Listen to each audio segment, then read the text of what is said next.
చేరలేదండి. ఇది కరెక్ట్ కాదు. కాకపోతే ఇప్పుడు ₹1,00,00,000 ఇవ్వాలని, రేవంత్ గారి కుటుంబాన్ని ఆదుకోవాలని అనేక రకాల డిమాండ్లు ఉన్నాయి. అయితే ఏదైతే రేవంత్ రెడ్డి గారు శాసనసభలో రేగెత్తారు విషయాలు, అది పొలిటికల్ లీటర్ అయిపోవడం, దాన్ని ఒకరి మీద ఒకరి విమర్శలు తీసుకోవడం అనేది ఆ స్థాయికి రాకూడదని, పైగా వచ్చిన తర్వాత ఎక్కడో చోట పులి స్టాప్ వేసిన బాధ్యత ఈరోజు ఒక ముఖ్యమంత్రిగా తెలంగాణ రాష్ట్ర ప్రజలకు అభిష్టం మేరకు ఆయనకు ఆ బాధ్యత ఉంది. అయితే ఆయన బాధ్యత రహితంగానే వ్యవహరించాల. కాకపోతే ఇండస్ట్రీలో ఉన్న పెద్దలు కొంతమంది ఎవరికి అండగా నిలబడాలి, పేదవాడికి అండగా నిలబడాలా? ఇప్పుడు ఇంతమంది ₹1,000,00,000 ఖర్చు పెట్టి టికెట్లు కొంటేనే కదా మీరు ఆ స్థాయికి వెళ్ళారు. మరొకటి వాడికి అన్యాయం చేసినప్పుడు ఇప్పుడు నిన్నెవరో ఒక హీరో వెళ్ళి ఆయన మాజీ ఆయన మన జగత్ బాబు గారు మంచి పని చేశారు. Very good. నిజంగానే ఆయన మంచి పని చేసి నేను అభినందిస్తాను. అటువంటి మంచిని అభినందించండి, చేతనైతే సాయం చేయండి. అంతేగాని చెరువులు పొలవ చేసి కథలు రాయడం, ఒక్కొక్క పేపర్ ఒక రకంగా ఏమంటారు తగ్గేది లేదనేది ఎవరు అంటే రచ్చకుంటే ధోరణి వల్ల వెళ్ళాలంటే దానివల్ల స్టూడెంట్స్ మధ్య అభిమానుల మధ్య గొడవ జరిగి ఒక హీరోకి ఒక ప్రభుత్వానికి మధ్య గొడవ జరిగే మరి వెళ్ళిపోతాం. సో ఇది కరెక్ట్ కాదు. ఇది ఘర్షణ వాతావరణం.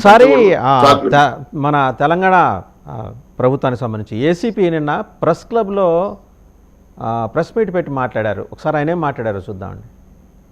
ఏసీపీ గారు, పోలీస్ అధికారులు నాకు చెప్పలేదు, నన్ను పిలవలేదు, నేను చెప్తే వెళ్ళిపోయేటోడిని. ఎందుకు చెప్తారు నీకు? నువ్వు తీసిమార్ఖానువా? నువ్వు మామూలు పౌరుడివి, నువ్వు you are a common citizen.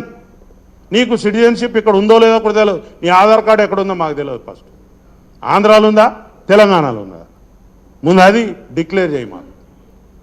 So చూసారు కదా చౌదరి గారు, నువ్వేమైనా తీసిమార్ఖానువా అంటే నేను ఫస్ట్ అది చూసి జనరల్గా ఎవరో పొలిటీషియన్ మాట్లాడారేమో అనుకున్నాను. అంటే ఆయన పోలీస్ స్టేషన్లో పెట్టలా, ఆయన ఆఫీస్లో పెట్టలా ప్రెస్ మీట్, ప్రెస్ క్లబ్కి వచ్చి పెట్టారు. అంటే ఆయన సాధారణ పౌరుడిగా ఆయనకున్న ఆవేదన వ్యక్తం చేయడానికి వచ్చి ఆ మాటలు మాట్లాడారా, లేకపోతే పోలీస్ ఆఫీసర్గా వచ్చి మాట్లాడారా? దీని మీదే రేవంత్ రెడ్డి గారు రాత్రి ట్వీట్ చేశారు, బాధ్యతతో వ్యవహరించేలాగా మీ కింది అధికారులను ఆదేశించండి అని డీజీపీకి సిపికి కూడా డైరెక్షన్స్ ఇచ్చారు.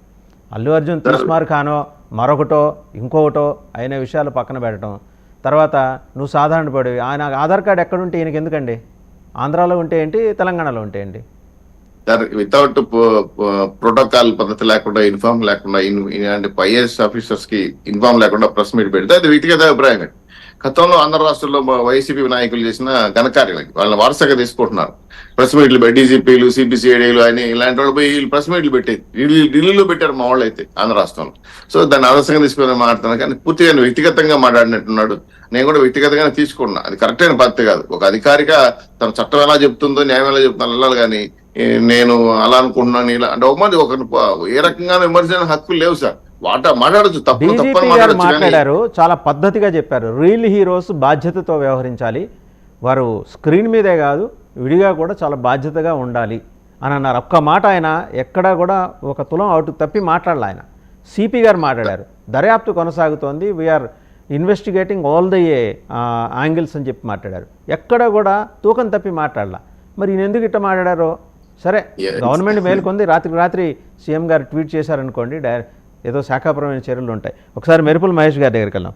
మెరుపుల మహేష్ గారు ఏంటి, టాలీవుడ్ రాత్రి ఇంకా ఏమైనా గోల్కొండ ఎక్స్ప్రెస్, కృష్ణా ఎక్స్ప్రెస్లోనో మొత్తం తరలి వచ్చి ఆంధ్రప్రదేశ్లో స్థిరపడిపోవడానికి ఏమైనా నిర్ణయం తీసుకునే అవకాశాలు ఉన్నాయా? సార్, ముందుగా నాకు అవకాశం ఇచ్చిన 99 అభిమానానికి, అలాగే మీకు ప్యానల్లో ఉండే పార్టీ నాయకులకు అందరూ కూడా శుభోదయం తెలియజేసుకుంటూ, సార్ టాలీవుడ్ ఇప్పటికిప్పుడు తరలిపోతుందా? అంతా అక్కడ ఏమి హైదరాబాద్ లో పోలీసులు ప్రెస్ మీట్ పెట్టినంత మాత్రాన, లేదంటే రేవంత్ రెడ్డి గారు సినిమా ఇండస్ట్రీని టార్గెట్ చేసినంత మాత్రాన ఇప్పటికిప్పుడు భయపడి ఏదో వచ్చేస్తుంది అనుకోలేదు. ఎందుకంటే టాలీవుడ్ ఇలాంటి ముఖ్యమంత్రులని, ఇలాంటి డిపార్ట్మెంట్